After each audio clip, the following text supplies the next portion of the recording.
Good morning, St. Francis. Good morning, people of God. It is Friday, the 22nd day of September, 2023. Friday of the 24th week of the year, the 24th week in Ordinary Time. This is the last day of the priest retreat here at Wrightsville Beach.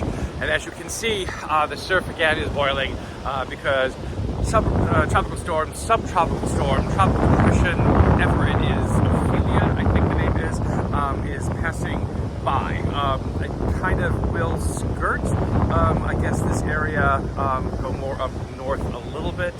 So it's going to be interesting to see what happens. It was supposed to start raining, it's not raining yet. And if you look over here, there's kind of like a little break in the cloud line that's a little bit brighter over there. So who knows anything? We need to keep praying for our world, for our environment, for climate, for everything else, to make sure that we do not continue to cause things to happen like this that don't make any sense.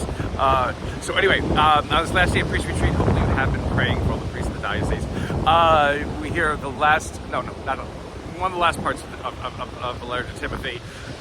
Again, Paul warning Timothy against following all kinds of ridiculous teachings of those who are either conceited or arrogant, who think they know more than they do. Again, but to trust what he has been taught and what he has learned from Paul and from others, like him.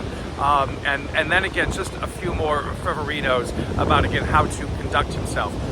Again, not to be waylaid by money, I guess, and the understanding that people would pay him, for benefits. Now, again, it's a very interesting kind of thing. This is where the line, "the money is the root of all evil," comes in. Again, it's not from Jesus; it's from Paul. Always remember that. But the thing about it is that in the ancient world, the client system by which people attach themselves to the great and powerful in the hopes of gaining favors and things like that, and sometimes would try either to pay them off or to try to get some kind of revenue or financial benefit from them. Bishops kind of begin to fall into that line at the very beginning of Christianity, where you would have people, it was often said, lining up outside the bishop's door, hoping to get favors or connections or whatever it is, that they might move up a social ladder or whatever it is. I mean, it's all very interesting in how the ancient church was operating kind of under the Greco-Roman model, the model of Greece and Rome, of how to conduct relationships and how to conduct business and things like that. That will begin to shift and change. But again, Paul is warning Timothy not to kind of fall into that client master or client benefactor kind of scenario, but to again maintain his own counsel, to maintain what he has been taught.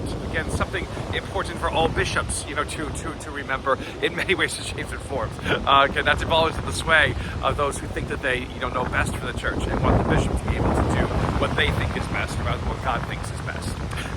In Luke's gospel today, again, we hear of other people who accompany Jesus, which is a number of women.